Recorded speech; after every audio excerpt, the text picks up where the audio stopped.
Are you constantly hungry while trying to lose weight, struggling with late night cravings or falling off track on the weekends? Now here's the truth. You don't have to starve in order to lose body fat. You can eat more food strategically and still see results.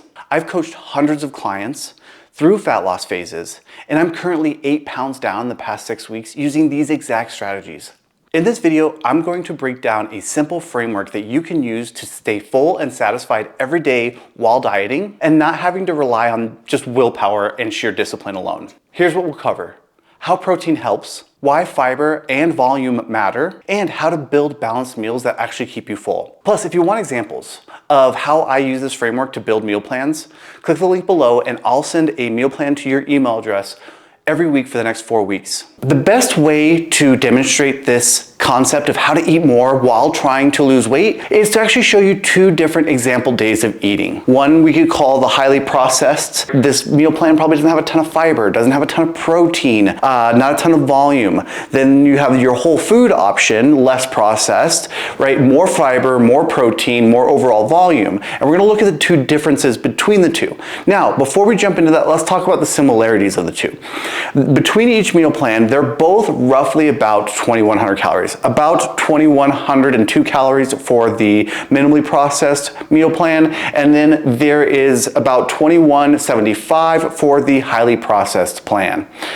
Beyond that, each meal plan provides a breakfast, a snack, lunch, dinner. So they provide about, if give or take, 5 meals in total and are about 2,100 calories. But beyond those 2, there's not much else that's very similar between the 2. Okay, let's break down each meal plan, meal by meal, and see what the differences are, and specifically look at the things that are gonna help keep us full. Now, when we're comparing the 2 meal plans, we're gonna look at about 3 to 4 different areas. First, we're gonna look at overall calories for each meal. Second, we're gonna look at overall protein for each meal. Third, we're gonna look at overall fiber for each meal. And fourth, and finally, we're gonna look at the overall weight or volume of each meal. And we're gonna compare the 2, and it's gonna give you a clear example of what to look out for when you are trying to eat more and still lose weight. Let's start with the highly processed meal plan first and break down each of those meals. Let's say you start out the day by going to Krispy Kreme, you grab yourself an apple fritter and you grab yourself a Starbucks iced coffee. Now, this would be breakfast, essentially, or meal number 1. This meal has about 700 calories, has about 13 grams of protein, and only about 1 gram of fiber. This recipe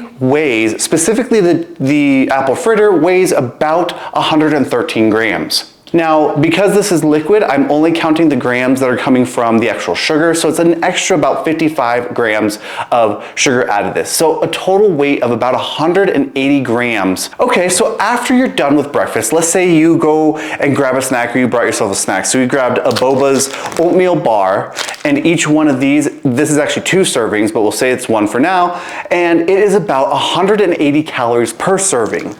There are about 3 grams of protein and about 2 grams of fiber. This snack weighs about 43 grams total. Okay, let's say after these 2, it's lunchtime and you brought yourself a protein bar. So we have 1 pure protein bar, which is about 180 calories, 19 to 20 grams of protein, a few grams of fiber, and weighs about 50 grams total. So we have that for lunch now. It's 2 or 3 o'clock now, and we have that afternoon slump. We know we need to bring up that blood sugar a little bit, so we hit the vending machine and we grab a package of Flaming Hot Cheetos and a Snickers bar. This afternoon snack is about 432 calories with roughly about 5 grams of protein and about 1 gram of fiber. Okay, so you're on your way home from work and you're picking up some food for the family, and we decided to go to Chick-fil-A, so we get ourselves a chicken sandwich with a regular Coke. This is a fried chicken sandwich. This meal provides about 700 calories, 692 calories to be exact, with about 30 grams of protein and about 2 grams of fiber. Now, this again weighs 185 grams for the sandwich, and then another, call it 55 or 65 grams of sugar coming from your soda. So again, to review, this meal plan, the highly processed meal plan, was about 2,175 calories, about 70 grams of protein, about 7 grams of fiber for everything for the entire day, and roughly weighed about 477 grams for all of the actual food products. And then I went ahead and added about 125 extra grams for the 2 sodas and the calories that were coming from that, bringing our total up to about 625, maybe 650 grams total for the weight or the volume of this meal plan. So keep that in mind when we go through the next version of this, as we're doing the whole unprocessed version meal plan, which also has about 2,100 calories, and we'll take a comparison look at the protein, at the fiber, and the total weight. Okay, on to the second meal plan. Now, let's say you start your day out with 2 eggs. We'll say we're doing 150 grams of our egg whites, in addition to some oats with milk and a side of frozen blueberries. Now, this would be considered meal 1 or the breakfast option, and is 524 calories with 34 grams of protein and 9 grams of dietary fiber. Right, this one meal is more than the entire day, just as a comparison, but we'll get into that here in a minute. Meal number 1 in total weighs roughly about 450 grams worth of food. And again, as a reminder, compared to 113 grams for the Danish or the apple fritter, and call it an extra maybe 200 grams total for that previous meal. So this is more than double the volume of food for roughly, actually less calories overall. Okay, so for meal number 2, we are doing a little bit of snacks. So we packed some yogurt with some berries and some honey. This meal has about 345 calories, 28 grams of protein, and 7 grams of fiber. This meal or snack weighs about 460 grams. All right, so for lunch, we went ahead and let's say we're doing a little bit of meal prep. We did some roasted cauliflower and broccoli, along with some sweet potato and some ground turkey. Now, this recipe is about 435 calories, 41 grams of dietary protein, and another 7 grams of dietary fiber. This meal or lunch weighs about 440 grams. After lunch, have yourself a bowl of bran flakes with some milk and maybe some more honey. This meal has about 250 calories with 11 grams of protein and 9 grams of dietary fiber, and weighs about 240 grams. And then for dinner, you do some salmon with some asparagus and some baked potatoes. A good amount of volume there, that's 200 grams of potatoes, a full serving or 85 grams worth of protein or salmon, and another, call it 150 grams worth of asparagus. This meal has about 482 calories, 34 grams of protein, and 7 grams of fiber. It weighs roughly about 425 grams. Now let's do a quick recap on the total volume for each meal plan. Okay, as we went through these 2 examples of the 2 meal plans, we looked at, right, the overall calories, the protein, the fiber, and the total weight of each meal. Now, when we compare the 2, I gave you the first one, but I haven't given you the second one yet, so stick with me. So on this side, we had the breakfast option, the apple fritter, the coffee, the snack with the Boba's bar, protein bar for lunch. We came to the vending machine and grabbed a Snickers and some Flaming Hot Cheetos, and we stopped at Chick-fil-A on the way home. That meal plan, again, had about 2,175 calories, 70 grams of protein, and 7 grams of dietary fiber. The total volume or weight of this meal plan was about 477 dry weight for grams, and then I tacked on about 125 extra, give or take, so about 600 grams in total.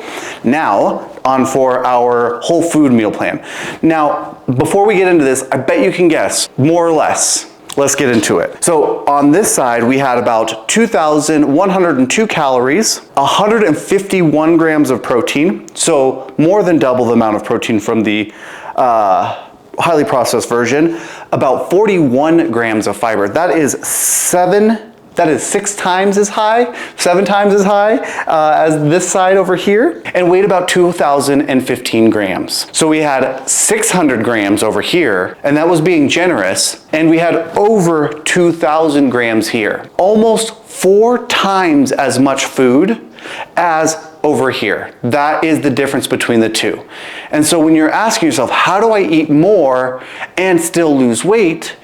The question really becomes food choice, right? What are the foods that I'm choosing that are highly nutritious, have a ton of protein, have a ton of fiber, and, right, provide a good amount or a good volume of food? So you've seen how different foods can affect your hunger even at the same amount of calories. Let's break this down into a simple and repeatable framework. There are 3 key points to follow. Number 1, eat enough protein. Protein is hands down one of the most satiating macronutrients. It helps with appetite regulation, it helps support your muscle mass, and it has been shown to reduce the chances of you overeating calories later in the day. In one study, participants that ate about 30% of their calories coming from protein, on average ate 440 fewer calories than those that didn't. Over the course of 12 weeks, these participants lost about 11 pounds and didn't have a noticeable decrease in their muscle mass nor their metabolism. Point number 2 is to eat a high fiber diet. Fiber works on multiple levels. It helps to add bulk to our diet. It also helps slow digestion. And it helps with regulation of our appetite. It also helps with the regulation of our blood sugar, which is linked to our hunger as well. Some research has shown that adding about 14 grams of fiber to your diet every single day can result in about a 4-pound weight loss in just a few months. Foods like oats and berries and spinach and whole grains are all great sources of fiber and great ways to add in more fiber to your diet. Now, not all fiber is created equal. Fiber that comes from whole food sources, like I just mentioned, seem to be better than those that come from a supplement like Metamucil or even protein bars. So focus on whole foods, getting a variety of different sources, and the quality of those sources as well. Point number 3 is to choose foods that are high in water and or volume. This one is often overlooked, but foods that are high in total water, foods like soups, boiled potatoes, fruits, vegetables are going to be heavier, denser, more filling, and they're not going to provide a ton of calories. In fact, boiled potatoes rank number 1 as the most satiating food, right? The most filling food. When compared to a croissant, that's like 7 times more filling. And that's because the water content, the total volume, the fiber, in addition to the carbohydrates and the calories, that's all going to contribute to you feeling fuller. All right, here's a bonus tip. Choose foods that are from the food groups or from whole foods.